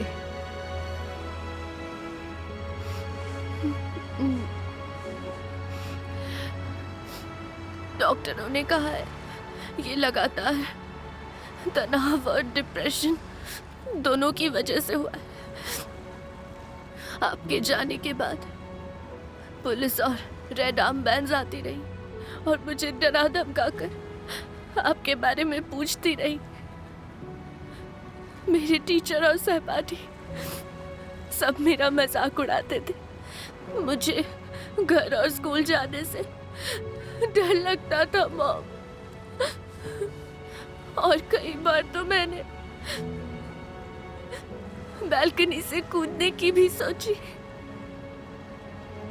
लेकिन डर गई थी कि मैं फिर आपसे कभी नहीं मिल पाऊंगी मॉम। मुझे डर लगता है।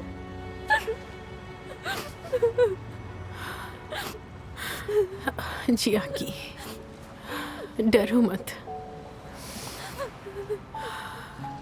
परमेश्वर हमारे साथ है, वही हमारा सहारा है।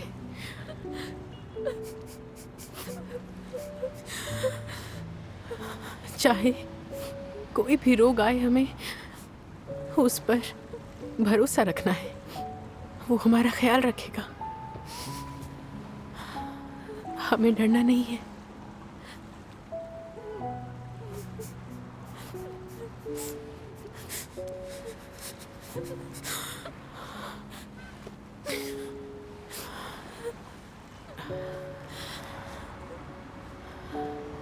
हम सर्वशक्तिमान परमेश्वर में विश्वास रखते हैं।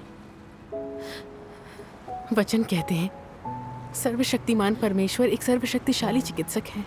बीमारी में रहना मतलब बीमार होना, आत्मा में रहना मतलब स्वस्थ होना है।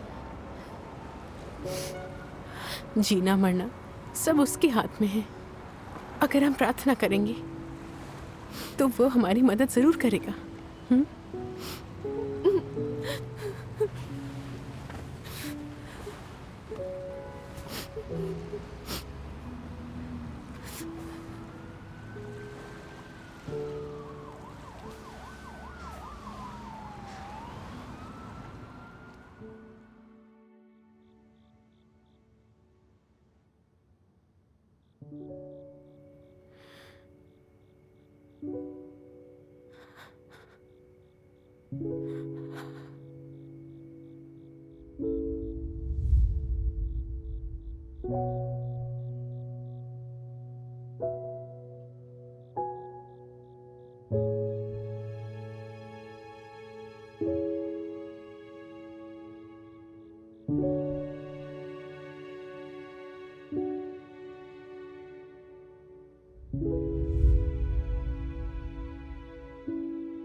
बड़ा लाल अजगर मेरे पीछे लगा है। मेरी बेटी बीमार है और मैं घर भी नहीं जा सकती। अब मैं क्या करूं?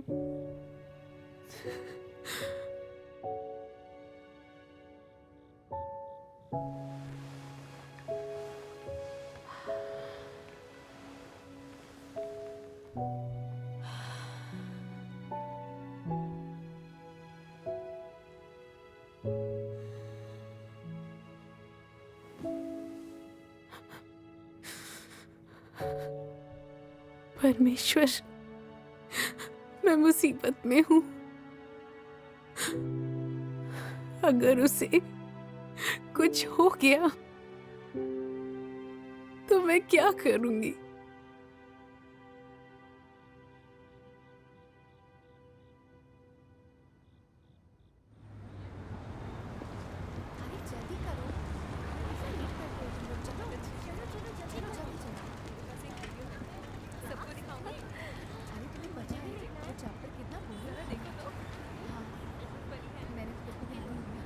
अरे सुनो, रुको जरा, ये वीडियो देखो। हाँ, ये वाला बहुत अच्छा है। अच्छा है ना?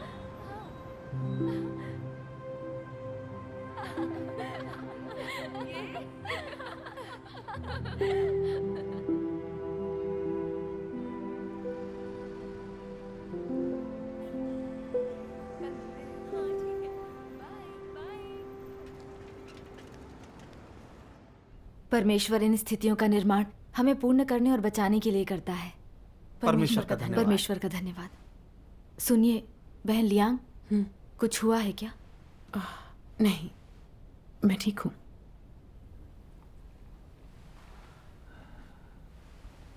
आज की सभा जल्दी समाप्त कर देते हैं। जरूर। मिलते हैं।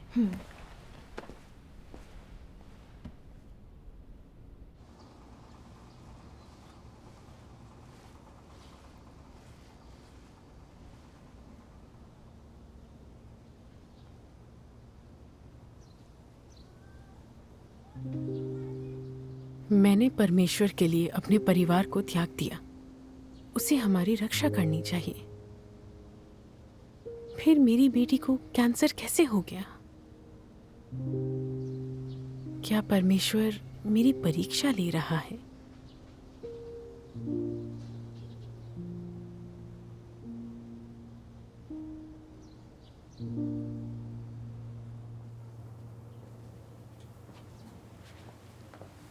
बहन लियांग, अपनी बेटी के बारे में ही सोच रही हो क्या? मुझे जियाकी की चिंता खाए जा रही है। पता नहीं परमेश्वर की क्या इच्छा है। उसे कैंसर कैसे हो सकता है? बेटी बीमार है और तुम घर नहीं जा सकती। ये बहुत ही दुखद है। मुझे परमेश्वर के इन वचनों का ख्याल आया।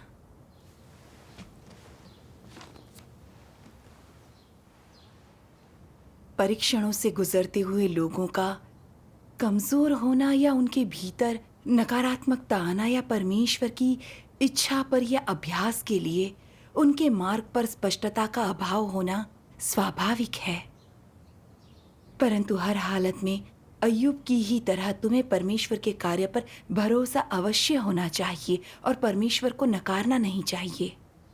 यद्यपि अय्यूब कमजोर था और अपने जन्म के दिन को धिक्कारता था, उसने इससे इनकार नहीं किया कि मनुष्य को सभी चीजें यहोवा ने दी थीं और यहोवा ही उन्हें वापस ले सकता है। चाहे उसकी कैसी भी परीक्षा ली गई, उसने अपना विश्वास बनाए रखा। अपने अनुभव में परमेश्वर के वचनों से तुम्हारा शुद्धिकरण चाहे जैसा भी हो, परमेश्वर को इंसान से अपने लिए विश्वास और प्रेम की अपेक्षा है। इस तरह से जिसे वो पूर्ण बनाता है वह है लोगों का विश्वास, उनका प्रेम और अभिलाषाएं। परमेश्वर पूर्णता का कार्य करता है जिसे इंसान न देख पाता है न महसूस करता है। इन परिस्थितियों में तुम्हारे विश्वास की आवश्यकता होती है। आमीन। आमीन। उसके कैंसर के बारे में सुनकर मैं पूरी टूट गई थी। मेरी आस्था अभी कच्ची है और आध्यात्मिक का छोटा है। जब हम परमेश्वर को सब सौंपते हैं तो मुश्किल घड़ी में वह हमें राह दिखाता है।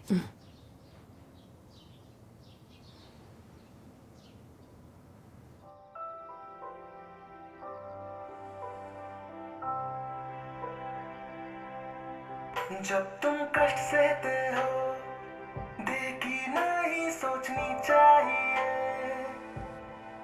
ना ईश्वर के खिलाफ शिकायत करनी चाहिए। जब ईश्वर खुद को छिपाता है तुम में अनुसरण करने का यकीन होना चाहिए। अपना प्यार बनाए रखना चाहिए, इसे मिटने या मरने मत दो। फर्क नहीं पड़ता ईश्वर क्या करता, तुम्हें स्वीकारनी चाहिए योजना उसकी। उसके खिलाफ शिकायत की अपेक्षा देखो धिक्कारो। परीक्षणों में ईश्वर को संतुष्ट करो, भले तुम रोते या प्यारी चीज खोते हो। ये सच्चा प्यार और विश्वास है।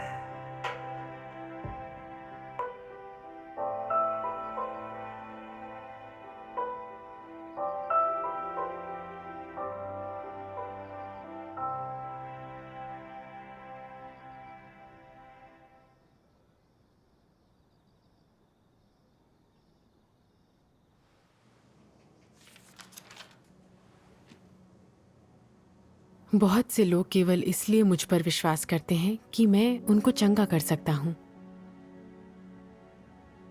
बहुत से लोग सिर्फ इसलिए मुझ पर विश्वास करते हैं कि मैं उनके शरीर से अशुद्ध आत्माओं को निकालने के लिए अपनी शक्तियों का इस्तेमाल करूंगा। और बहुत से लोग मुझसे बस शांति और आनंद प्राप्त करने के लिए मुझ पर विश्वास करते हैं। बहुत से लोग मुझसे सिर्फ और अधिक भौतिक संपदा मांगने के लिए मुझ पर विश्वास करते हैं। बहुत से लोग मुझसे सिर्फ इस जीवन को शांति से गुजारने और आने वाले संसार में सुरक्षित और स्वस्थ रहने के लिए मुझ पर विश्वास करते हैं। बहुत से लोग केवल नरक की पीड़ा से बचने के लिए और स्वर्ग के आशीष प्राप्त करने के लिए मुझ पर विश्वास करते हैं। बहुत से लोग केवल अस्थायी आराम के लिए मुझ पर विश्वास करते हैं और आने वाले संसार में कुछ हासिल करने की कोशिश नहीं करते।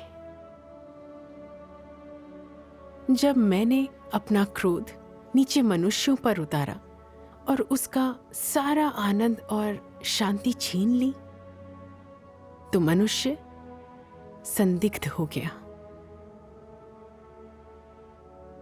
जब मैंने मनुष्य को नरक का कष्ट दिया और स्वर्ग के आशीष वापस ले लिए, तो मनुष्य की लज्जा क्रोध में बदल गई।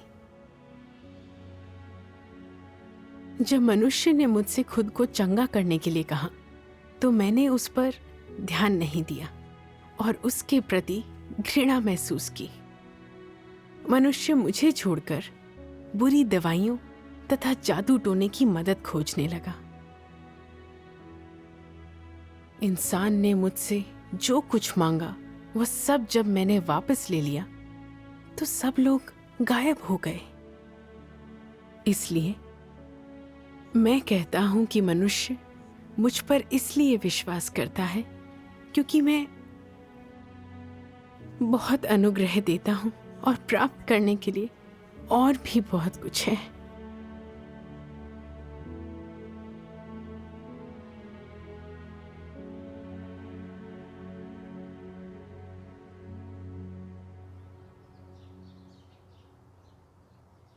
बेटी के कैंसर की सुनकर तो जैसे मुझे लकवा मार गया था। मैं कोई काम नहीं कर पाती थी। मन ही मन परमेश्वर से शिकायत करती। मैंने मुंह से ये नहीं कहा, तेरा ही काम कर रही हूं, तो तुझे तो मेरे परिवार की रक्षा करनी चाहिए। लेकिन मन में शक पैदा हो गया था, आखिर मेरी बेटी बीमार क्यों पड़ी।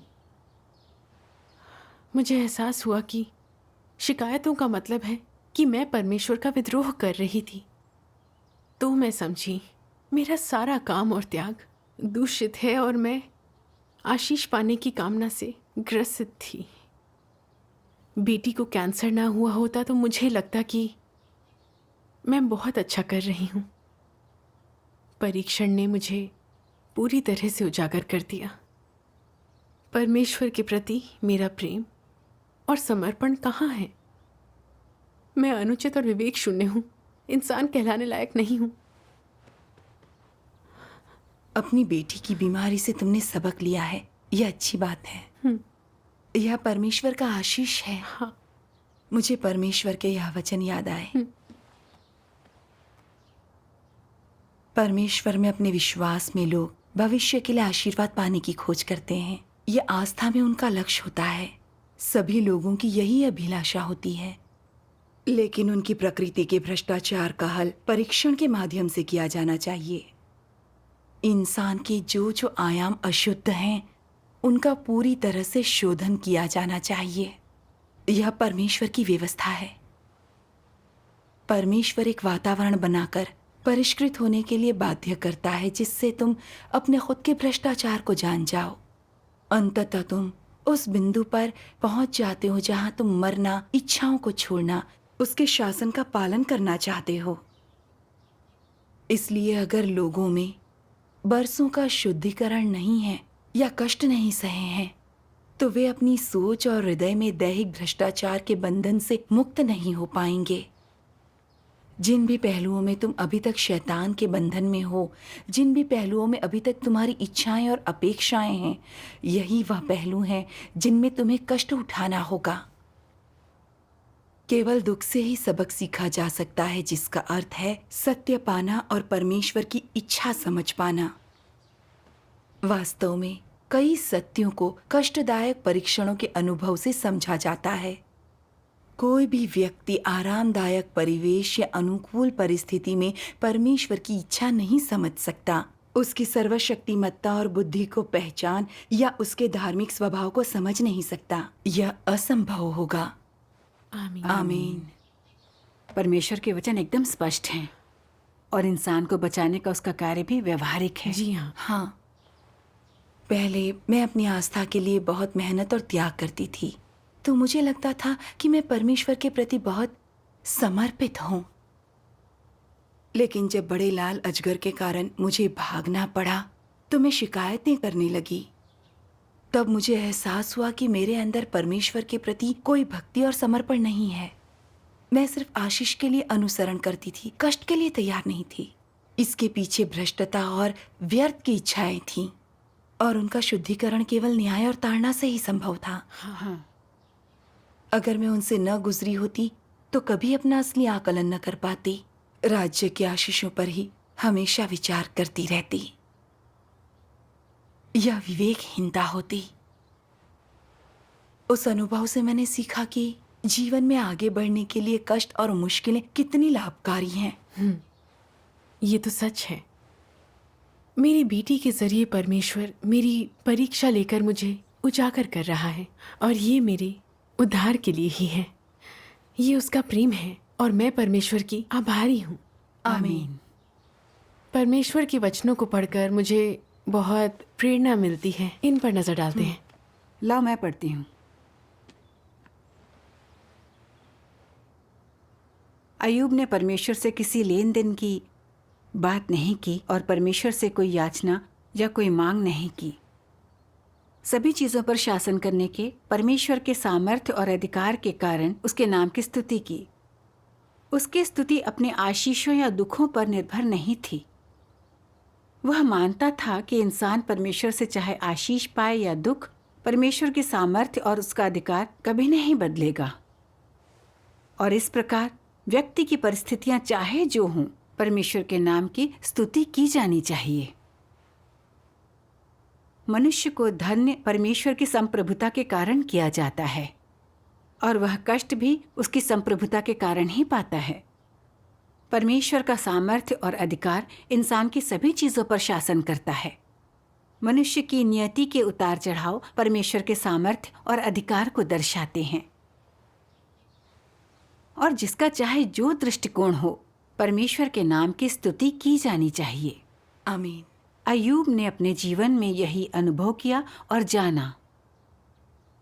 अय्यूब के सभी विचार और कार्यकलाप परमेश्वर के कानों तक पहुंचे थे और परमेश्वर के सामने आए थे और परमेश्वर द्वारा महत्वपूर्ण माने गए थे। परमेश्वर ने अय्यूब के इस ज्ञान को और ऐसा हृदय होने के लिए अय्यूब को खूब संजोया।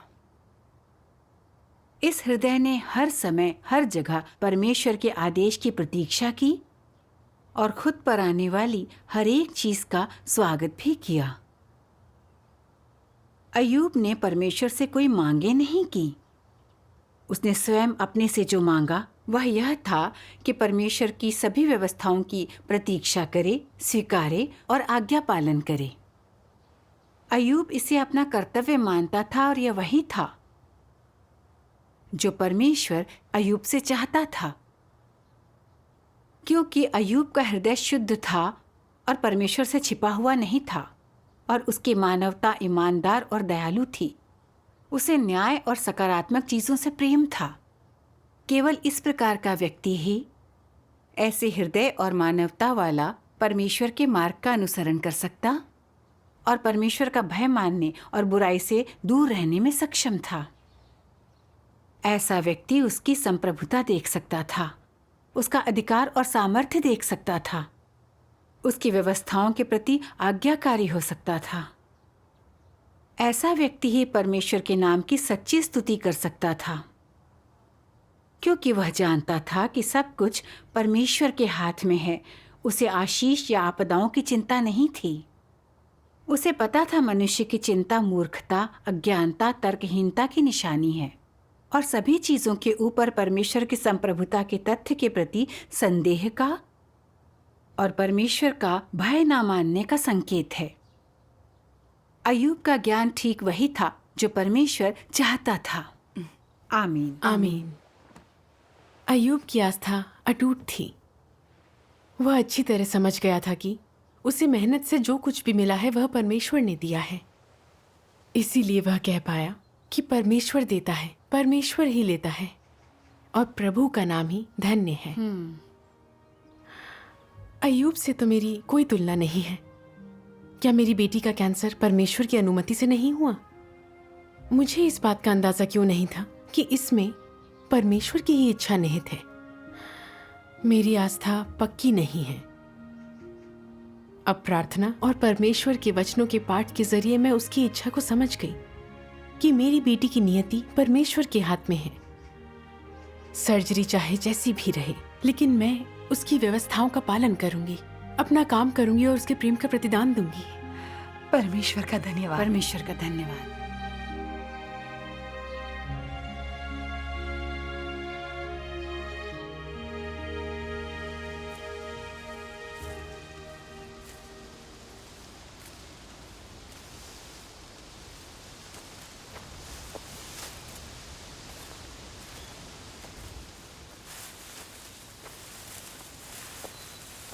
एक ब्रेक ले लेते हैं, थोड़ा पानी वानी पी लो। हाँ ठीक है।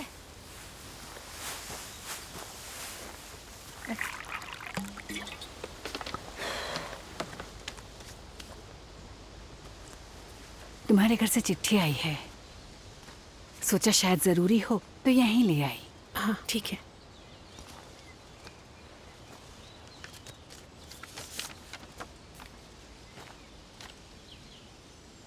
मॉम, एक खुशखबरी है। मेरी सर्जरी कामयाब हो गई। ऑपरेशन के दिन मैं डरी हुई थी। परमेश्वर से प्रार्थना करके ऑपरेशन की कामयाबी के लिए दुआ मांग रही थी कि सब ठीक ठाक हो जाए। प्रार्थना के बाद मुझे कोई डर नहीं लगा और धीरे धीरे मुझे नींद आ गई। जब आंख खुली तो ऑपरेशन हो चुका था। डॉक्टर ने कहा कि ऑपरेशन अच्छा रहा। मेरी आंखों में खुशी के आंसू आ गए। मैं जानती हूं कि परमेश्वर मेरी रक्षा कर रहा था। मैं उसकी बहुत आभारी हूं। मॉम, आप चिंता मत करना। मेरी तबीयत में तेजी से सुधार हो रहा है, इसलिए निश्चिंत रहना। बस अपने काम पर और परमेश्वर के प्रेम के प्रतिदान पर ध्यान देना।